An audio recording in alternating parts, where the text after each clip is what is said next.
እያንዳንዱ ፍጥረት ጠባቂ አለው። እንጨቶች ጠባቂ አላቸው። ያለ ጊዜያቸው ቅጠላቸው አይበጠልም፣ አይነቀሉም።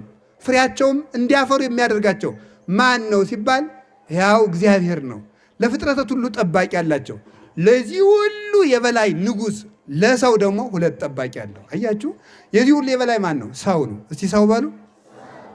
ሰው ነው መውደድ ያለባችሁ። እውነቴን ነው። ሰው የሚወድ ሰው ትልቅ ሰው ነው። ሰው የሚወድ ሰው ነው። እግዚአብሔር በዚህ ዓለም ላይ እንደ ሰው አድርጎ የሚወደው ነገር የለም። የሞተ ራሱ ለማን ነው? ለሰው ነው። ሰው በአምላክ ደም የተገዛ ውድ ፍጥረት ነው። በአምላክ ሥጋ የተዋጀ ነው። ለሰው ልጅ እኮ መልአክ ራሱ ዋጋው አይደለም። ምን ማለት ይመስላችኋል? መላእክትን እያቃለልኩ ይመስላችኋል? እንዲህ እንዳላደርግ ራሳቸው መላእክትም ያውቃሉ። ምክንያቱም ስለ መላእክትም አስተምሬ ያውቃለሁ፣ አምናቸዋለሁ። እንደሱ ማለት አይደለም። ግን የሰው ልጅ በመላክ አካል እንኳን አይመጠንም። የተገዛ በአምላክ አካል ነው። የአምላክ ዋጋ ተከፍሎለት፣ የደም ዋጋ የተከፈለለት በደሙ የዋጀን ነን። ስለዚህ ሰው ውድ ፍጥረት ነው። ሰውን እንደ መጥላት ያለ እግዚአብሔርን መናቅ የለም። ሰውን እንደ መውደድ ያለም እግዚአብሔርን መውደድ የለም። ስለዚህ ለዚህ ሁሉ የበላይ ለሚሆን ለሰው ልጅ ደግሞ ሁለት ጠባቂ መላእክት አሉ። አንድ የሌሊት አንድ የቀን። የፈለገ ኃጢአት ቢሰራ እንኳን አይለየውም። ራቅ ብሎ ነው የሚጠብቀው። ይጠብቀዋል። ሌሊቱም ሙሉ ይጠብቀዋል። ለዚህ ነው አረጋዊ መንፈሳዊ እንዲያው ብቻዬን ነኝ ብለህ ከቤት ውስጥ ስትቀመጥ እንኳን ራቁትህን እንዲያው ዝም ብለህ ዝርግፍ ብለህ አተኛ።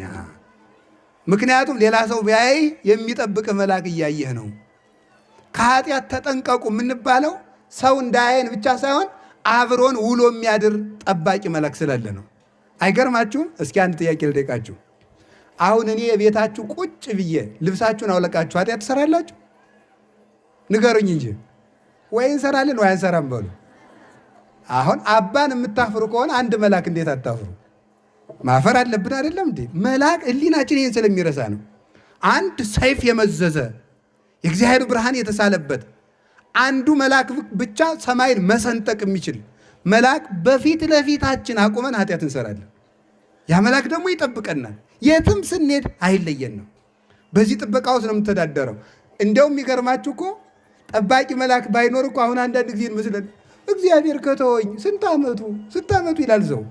ኧረ ተው፣ እግዚአብሔር ትቶ ነው ውለህ የምትገባ? ለሰከንድ እንኳን ማደር አይቻልም። የፈለገ ነፍሰ ገዳይ ዘማዊ የረከሰ ሰው ቢኖር እግዚአብሔር ያለ ጥበቃ ትቶ ታድሮ ውሎ አያውቅ። የሚያምን ኃጢአተኛ ብቻ አይደለም፣ የማያምኑትን ጭምር ጠባቂ መልአክ አላቸው። የማያምኑትን ጭምር እግዚአብሔር ይጠብቃቸዋል፣ ጠብቆ ያሳድራቸዋል። ሰይጣንን አንድ ቀን አንድ ባይታዊ አግኝቶ እንዲገፍቶ ገደል ሊወረውረው ሲል ሞኝ አንተ ባታዝንልኝ እኮ እግዚአብሔር ፍጥረቱ ስለሆንኩ አያጠፋኝ ብሏል። ሰይጣን ራሱ ማለት ነው። ሰይጣንን እግዚአብሔር ይጠብቀዋል አይጠብቀውም? ሰይጣንን ይጠብቀዋል ማለት ምን ማለት ይመስላችሁ? እንዳይጠፋ ይጠብቀዋል። እንዳይጠፋ መቼስ ማለት ነው። ፀሐይም እኮ ላቅሟ ይህንን እርኩስ አንድ እንደው አቃጥዬ ርር ላድርገው ብላ ነበር። አይ ተይው ሲቀጣ ይኑር እንጂ በአንድ ቀንስ አይጠፋም ብሏል። በእውነቱ ማለት ነው። ሰይጣን እንኳን እግዚአብሔር ሳይፈቅድለት ውሎ ማደር አይችልም። ያ ማለት ምን ማለት ይመስላችኋል? እንግዲያማ እግዚአብሔር ፈቅዶለት ከሆነ ሰይጣን የሚኖረው እንድንሳሳትም እግዚአብሔር ፈቅዷል ማለት ነው። ደግሞ በሉ ደግሞ እንደዚያ ማለት አይደለም። ደግሞ እግዚአብሔር ፈቅዷል እንዲኖር አሰናብቶታል። ለገዛ አይምሮ አሳልፎ ሰጥቶ ሰይጣንን እንኳን በረዴቱ ባይሆንም በኃይሉ ግን ውሎ እንዲያድር ያሳድረዋል። እግዚአብሔር ባይፈቅድ እንኳን ተመልከቱ፣ እግዚአብሔር ሳይጠብቀው እንኳን ሰይጣን ማደር አይችልም። በአንድ ቀን መጥፋት ይችላል፣ በዓይነ ማቱ ቢመለከተው ማለት ነው። እነዚህ ሁሉ የሚያስተዳድር ማን ነው ካላችሁኝ፣ እግዚአብሔር በሉ እንጂ። ስለዚህ እንዲህ አድርጎ ጠብቆ እና እንደውም ልንገራችሁ፣ ቅዱስ ኤፍሬም የሚለው ምንድን ነው? አቤቱ ጌታዬ ኢየሱስ ክርስቶስ ሆይ አጋንንትን እንዳላያቸው ስላደረግከኝ አመሰግናለሁ ይላል። አጋንንትን እንዳላቸው አሁን ተመልከቱ። አንዱ ሰይጣን ብቻ ይሄንን ዋርካ የሚያህል ቢሆን ምሳሌ ነው። ከዚህ ሊረዝም ይችላል። ይሄን ዋርካ የሚያህል ቢሆን በዓይናችን እንድንሳሳት የሚያደርግ አንድ ሰይጣን አለ። ለጆሮአችን የሚላክ አንድ ሰይጣን አለ። በአፍንጫችን ያልተፈቀደ ሽታ እንድናሸት የሚያደርግ አንድ ሰይጣን አለ። ለእጃችን የሚላክ አንድ ሰይጣን አለ። ለአንደበታችን ይሄ ሁሉ ሰይጣን ከቦን ብታዩ ደንግጣችሁ አትሞቱም? እንኳንም አላየናቸው ማለት ነው። በእነዚህ ሁሉ መሃል እኛ እንተኛለን፣ ሰይጣን አይተኛም። እኛ ይደክመናል፣ ሰይጣን አይደክመውም። እኛ ይርበናል፣ ሰይጣን አይርበውም። እኛን ያመናል፣ ሰይጣን አያመውም። እኛን ይበርደናል፣ ሰይጣን አይበርደውም። እኛን ይሞቀናል፣ ሰይጣንን አይሞቀውም። ይገርማል እኮ። አንድ ቀን ለምን አጥፍቶን አያድርም ሲባል እግዚአብሔር በመላእክት ስለሚጠብቀን ነው። ስለዚህ እግዚአብሔር ሌሊትም ቀንም ይጠብቀናል። በእውነቱም ነው ናሁ እይደቅስ ወይነጉም ዘያዕቅቦ ለእስራኤል።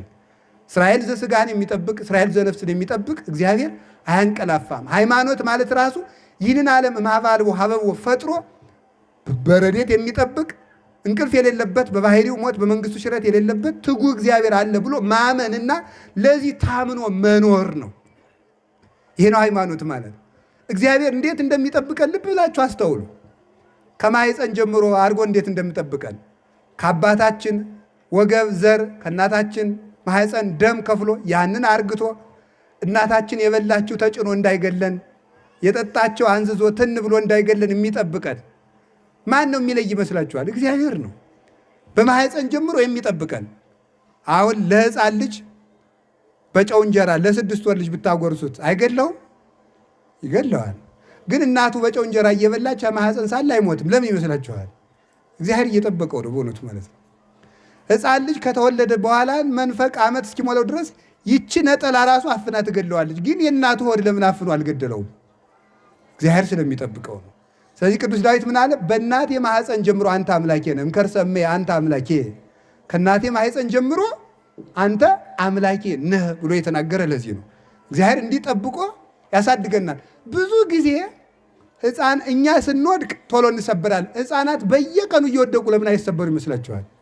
አይገርማችሁም? መቼስ ሳይንስ መልስ አያጣም። ቁመታቸው ቅርብ ስለሆነ ከቅርብ እየወደቁ ነው ሊል ይችል ይሆናል። መቼስ አይታወቅም ማለት ነው። ግን አንድ ነገር የምትዙልኝ ግን ሰው በራሱ ቁመት ልክ ሲወድቅም ኃይል አለው። ባጭሩ ማለት ነው በራሱ ቁመት ሕፃኑም በራሱ ቁመት ልክ ኃይል አለው። ለራሱ ቁመት የሚበቃ ክብደት ስላለው ወድቆ አለመሰበር አይችልም። እንቁላል እዚያው ወድቆ አይደል የሚሰበረው? ለምንድን ነው ታዲያ እንደዚያ የሚሆን ሲባል እግዚአብሔር ስለሚጠብቅ፣ ሕፃናትን የሚጠብቃቸው እግዚአብሔር ስለሆነ ነው። ሳናውቅ የሚጠብቀን። አባ ጊዮርጊስ ዘጋስጫ ደግሞ እናት ልጇን ትታ ወደ ገበያ ብትሄድ እናቱ ገበያ እንደሄደች ልጁ እባብ ቢጨብጥ እናቱ እስከምትመጣ ድረስ እባቡ ልጁን ሳይበላው ይቆያል። የሕፃኑ ደግነት የእባቡን ተንኮል ይሽራልና ይላል። ማን ሲባል በእነዚህ ሕፃናት ላይ አድሮ እግዚአብሔር ስለሚጠብቅ ነው። ስለ እግዚአብሔር የማይተወን የሚጠብቀን የሚረዳን የሚመግበን ይህንን ዓለም ሁሉ የሚመግብ ቸሮ አምላክ እግዚአብሔር ስሙ የተመሰገነ ይሁን። 5500 ዘመን በሙሉ እግዚአብሔር ከዚህ በኋላ ተሳስተን በመልኩ ፈጥሮን ተሳስተን ብንወድቅ እንኳን 5000 ዘመን እስኪወለድ ድረስ ጥበቃውን አላቋረጠም። እንዲህ የሚል ቃል ላስታውሳችሁ። በኦሪት ዘፍጥረት ምዕራፍ 1 ላይ ወመንፈሰ እግዚአብሔር ቅዱስ ይጼልል መልዕልተ ማይ፣ የእግዚአብሔርን መንፈስ በውሃው ላይ ሰፎ ነበር ይላል። እንዲህ የሚል በቀዳሚ ገብረ እግዚአብሔር ሰማይ ወምድረ፣ እግዚአብሔር በመጀመሪያ ሰማይና ምድርን ፈጠረ ይላል። ሰማይና ምድርን ፈጠረ። ወምድር ሳለወት ራቃ፣ ምድርም ባዶ ነበረች አትታይም ነበር። ከዚያ በኋላ ምንድነው? ወጽልመት መልዕልተ ቀላይ፣ በምድር ላይ ውሃ ነበር፣ በውሃው ላይ ደግሞ ምን ነበር ይላል? ጨለማ ነበረ። በዚያ ላይ የእግዚአብሔር መንፈስ ነበር ይላል። ምን ማለት ይመስላችኋል? ታች ምድር አለች፣ ምድርን ውሃ አለ፣ ከውሃው ላይ ጨለማ አለ፣ በጨለማው ላይ የእግዚአብሔር መንፈስ ነበር። ይህንን ሳዊሮስ ዘስሙናይን ሲያብራራው ሲተረጉሞ ምንድነው የሚለው? ምድር የተባለ ክርስቶስ እስከሚወለዱ የነበሩ ምዕመናን ናቸው። ህዝቡ ነው። ከዚያ በኋላ እሳ ደግሞ ተመልከቱ። በዚያ ላይ የነበረው ደግሞ ውሃ ምንድን ነው ሲባል የነቢያት ትምህርታቸው ነው። በዚያ ላይ የነበረው ጨለማ እርግማን ነው ይላል። ነቢያት እርግማን እንዳለባቸው ነበር የሚያስተምሩት። በእርግማን ታስረው ህዝቡን ግን ያስተምሩ ነበረ። እነሱም ግን ከኃጢአት አልዳኑም ነበረ። በዚያ ላይ የእግዚአብሔር መንፈስ ነበር ማለት ግን እርግማኑ ቢኖርም ኃጢአት ሰርተን ብንበድልም 5500 ዘመን የህይወት ቀጠሮ ቢሰጠንም ነገር ግን እስከዚያም ድረስ እግዚአብሔር በመንፈሰ ረድኤት መጠበቁን አልተወም ማለት ነው። በተረገምንበት ዘመን እንኳን እግዚአብሔር መመገቡን አልተወም። ነፋሳትን ማመላለሱን፣ ማንፈሱን፣ ብርሃን ማመላለሱን፣ ቀላያትን ማፍሰሱን፣ በዝናብ ማብቀሉን፣ በፀሐይ ማብሰሉን ጽንስ ጠብቆ እንዲወለድ እንዲያድግ ማድረጉን፣ ከጠላት መጠበቁን፣ ፍጥረትን መመገቡን፣ ፍትህ መስጠቱን ሁሉ አላቋረጥም። ስንኳንስ በቀናንበት በተጣመምንበት ደግ ዘመን እንኳን እግዚአብሔር ይጠብቀን ነበረ። ነገር ግን በነፍሳችን ጠፍተን ነበርና እረኛ እንደሌላቸው በጎች ነበርንና አንዱ ቸር እረኛችን ሕያው ቅዱስ አካላዊ ቃል ከሰማየ ሰማያት ወርዶ እኛን ሊፈልግ መጣ። ቅዱስ ዮሐንስ አፈወርቅ እንደሚለው ወዳጁ ሩቅ ሀገር እንደሄደበት ሰው ሊፈልግ ተከትሎ እንደሚሄድ በጉ ሩቅ ሀገር ሂዳ እንደሄደችበት እንደጠፋችበት ሰው በጎቹን በጋጥቶ አንድ የጠፋችን ፍለጋ እንደሚሄድ ባህሪያችን ከእግዚአብሔር ፈጽሞ ርቆ ነበርና ሰማይ ከምድር ከሚርቀው መጠን ይልቅ የኛ ባህሪ ከእግዚአብሔር ቸርነትና ፈቃድ የወጣው መውጣት ይበልጥ ነበረ። ስለዚህ ጌታችን መድኃኒታችን ኢየሱስ ክርስቶስ እርሱ ቸር እረኛ ነውና እኛን ሊፈልግ የባሪያን መልክ ይዞ ወደዚህ ዓለም መጣ። ለኛ እግዚአብሔር የጌትነት መልክ ሰጥቶን ነበረ ሲፈጥረን። የጌትነቱን መልክ ሰጥቶ በጸጋ ሰጥቶን መጠቀም ባይቻለን እሱ ደግሞ የባሪያን መልክ ሰጥቶ እኛን የጌትነቱን መልክ ለመስጠት እሱ የኛን መልክ ይዞ መጣ። ሰው ሆነ። ማን ነው የባሪያውን መልክ ይዞ መምጣት የሚችለው? ያንን መልክ ይዞ አላፈረበትም። በዚህ ደግሞ ክብሩንም እንደመቀማት አልቆጠረም። ባይል ሲሆን ባለጸጋ ሆነ። በድሃ ቤትም አደረ። ከባለጸጎች ልጆችም አንዲት የድሃ ልጅ መርጦ በእሷ ማኅፀን አደረ። ታገሰ ለተጸንሶ ይላል ቅዱስ ቄርሎስ። ለመጸነስም ታገሰ። ይህ ትዕግስት ነው። ስፉ ምሉ የሚሆን መለኮት በጠባብ ማኅፀን ማደር ይህ ትዕግስት ነው። እሱ ንጹሕ ኃያል ሲሆን በዝሙት የተሰናከሉት የነ ዳዊት ዘር መባልን እንኳን አላፈረም። በእውነቱ አላፈረም። የነ ሩት ከጣዖት የፈለሱት የአብርሃም ዘር ሲባል አላፈረበትም።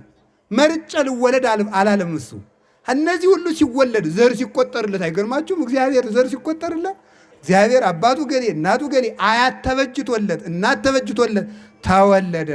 ከዚህ በኋላ እረኛችን መሆኑን ለማጠየቅም በከብቶች መካከልና በበጎች መካከል ተወለደ። ለምን? እረኛ ነዋ። እኛ በግ፣ እኛ ላይም፣ እኛ እንደ እንስሳት ነንና እሱ እረኛችን በከብቶች መሃል ተወለደ። በዚያን ጊዜም የእረኞች አምላክ ነበርና እርሱ ተግተው ለሚጠብቁ እረኞች የልደቱን ዜና በመልአኩ በቅዱስ ገብርኤል በኩል አበሰረ። የጠፉትን ለመፈለግ አንድ የእረኛ ታሪክ ላስታውሳችሁ። አላችሁ ይሆን? አላችሁ? እግዚአብሔር ከሁላችን ጋር ይሁን። የያዕቆብ ታሪክ ነው። ያዕቆብ ከሀገሩ ተነስቶ አባቱ እናቱ ከሚኖርበት ተነስቶ በተሰደደ ጊዜ ከወንድሙ ጋር ተጣልቶ ከአጎቱ ከላባ አጠገብ ሲደርስ አንድ ነገር አግኝቷል። ምን ይመስላችኋል? የውሃ ጉድጓድ ነው። የውሃ ጉድጓድ አገኘና እዚያ የውሃው ጉድጓድ የተገጠመበት ለ50 ለ60 የሚነሳ ታላቅ ደንጊያ ነው። ይህንን ድንጋይ የሚገጥሙት ለምን ይመስላችኋል? ሰዎች መርዝ እንዳይጥሉበት፣ አራዊት እንዳይተነፍሱበት ገጥመውት ይሄዳሉ። ከብቶቻቸውን አጠጥተው የሚያስፈልጋቸውን ቀርተው ገጥመውት ይሄዳሉ። እና ትልልቅ ሰዎች ጉልማሶች ክንደብርቱ ሰዎች ካልመጡ ከፍተው ማጠጣት አይቻላቸውም። ያዕቆብ በደረሰ ጊዜ ምን አደረገ? በጎቹ ቁመው እረኞቹ ደግሞ ለጋ ያልበረቱ ስላልነበሩ ከፍተው ማጠጣት አቅቷቸው ከጉድጓዱ ዙሪያ ከፍት ቁመው ሲቁለጨለጩ ያዕቆብ ደረሰ። ያዕቆብ ምን አደረገ? ክንደብርቱ ስለነበረ ከፍቶ አጠጣላቸው። በአጭር ቃል ያ ጉድጓድ ምን ይመስላችኋል? ያ ጉድጓድ የእኛ የሕይወታችን ምስጢር የሁለንተናችን እዚያ ውስጥ በላይ የተቀበረው ያቺ ውሃው በጎቹ የሚጠብቁት ውሃ ልጅነት፣ ስርየተ ኃጢአት፣ ቅድስና፣ ሕይወት፣ ተስፋ መንግሥተ ሰማያት እንዲህ ያለው ሁሉ ነው። እንዲህ ያለው ሁሉ ውሃ ነው። ይህን የተጫነው ደንጊያ ምን ይመስላችኋል? ይህ መርገም ነው። 5000 ዘመን የተጫነን ድንጋይ ነው። ይሄ ድንጋይ ተጭኖን ነበረ። ያንን የሚጠብቁ በጎች የተባሉት እነማን ናቸው? እኛው ነን። ተጠምተን የነበርነው ነፍሳት ናት። የሕይወት ውሃ ስንናፍቅ የነበርነው። ይህንን ከፍቶ ማጠጣት ያቃታቸው ደካማ እረኞች የተባሉ ነቢያት ናቸው። እነሱ ማጠጣት አቃታቸው። ግን ሕዝቡን ግን ለጊዜው በረድኤተ ሥጋ ይጠብቃሉ፣ ያስተምራሉ፣ ይመራሉ። የሕይወት ውሃ ግን መስጠት አልተቻላቸውም። ያዕቆብ ሲመጣ ከፍቶ አጠጣ። እውነተኛው ኖላዊ ኢየሱስ ክርስቶስ ሲመጣ ግን ከሰተ ዋስተ የመሬቶ ይላል ቅዱስ ያሬድ። ራሱ ከፍቶ ምን አደረገ? አጠጣ። 5000 ዘመን የተዘጋውን ምንጭ ከፍቶ ያጠጣን መድኃኔ ዓለም እውነተኛው እረኛ። ከዚያ በኋላ ለእነዚህ እረኞች መጥቶ ኃይል ሰጣቸው ማለት ነው። ዱያነ ፈውሱ እለለምጽ አንጽሁ ሙታነ አንጽሁ አጋንንተ አውጽሁ አላቸው። አልቦ ዘይሳነክሙ የሚሳናችሁ ምንም የለም። እረኞች ድካም ነበራቸው። ማይሰራ ኃጢአትን ፍቱ፣ ሞትን እሰሩት፣ አጋንንትን አውጧቸው፣ የሞት ማሰሪያን ፍቱ፣ እየሄዳችሁ አህዮችን ፈታችሁ አምጡ አለ። ቀድሞ መፍታት አይቻልም ነበር። አሁን የመፍታትን የማሰርን ስልጣን ሰጣቸው። የሞትን ጥርስ አወለቀና በሕይወት መንገድ እንድንመላለስ ለእረኞቻችን ለሐዋርያት ኃይል ሰጠ። ይህንን ኃይል የሰጠ መድኃኔዓለም ስሙ የተመሰገነ ይሁን። አሁን አያችሁ፣ ይገርማችኋል። እሱ እውነተኛው እረኛ እኛን ለመፈለግ መጣና ከበጎቹ ወገን ከአንዲቱ በግ ምን አደረገ? ተወለደ። አያችሁ፣ እረኛ ከበግ ተወለደ። ይህ ድንቅ ነው። እረኛውን በጊቱ ታቀፈችው። ጥቀ እጹፍ ሁቃፌ አንበሳ በአብራከ በጊት ጻዳ ይላል አባ ጊዮርጊስ። ኧረ ጎበዝ፣ ግሩም ነው፣ ግሩም ነው። አንበሳውን በግ ታቀፈችው ይላል። እንዴትስ አልሰበራትም ብሎ ያደንቃል። በእውነቱ ማለት ታቀፈችው። አያችሁ፣ እረኛው እኛን የበግነት ስልጣናችንን ለመመለስ ተኩላ ወስዶን የነበርነውን እኛን ወደ በግ መንጋ ለመመለስ እሱ ለእኛ በግ ሆኖ መጣ። እውነተኛውን የዓለምን ኃጢአት የሚያስወግደው በግ እርሱ ነው ተባለ። እሱም ስጋውን ተመልከቱ፣ በግ ነውና ስጋው ተቆረሰ፣ ደሙን አፈሰሰ። ስጋውን በላ ነው፣ ደሙን ጠጣ ነው። በግ ተሽጦ ዕዳ እንደሚከፈል 30 ብር ተሽጦ የ5500 ዘመን ዕዳችንን ከፈለልን። የበግን ፀጉርን እንደሚለብሱት በጥምቀት ለበስ ነው። ወንዶች በ40 ቀን ሴቶች በ80 ቀን ክርስቶስን ለበስን። አሁን እርቃናችንን አይደለንም። ማንን ለብሰናል? ኩልክሙ ለተጠመቅሙ ክርስቶስ ለበስክሙ፣ የተጠመቃችሁ ሁላችሁ ክርስቶስን ለብሳችሁታል ይላል ቅዱስ ጳውሎስ። የተጠመቃችሁ ሁላችሁ በሉ። ማንን ለብሳችሁታል? ክርስቶስን ለብሳችሁታል።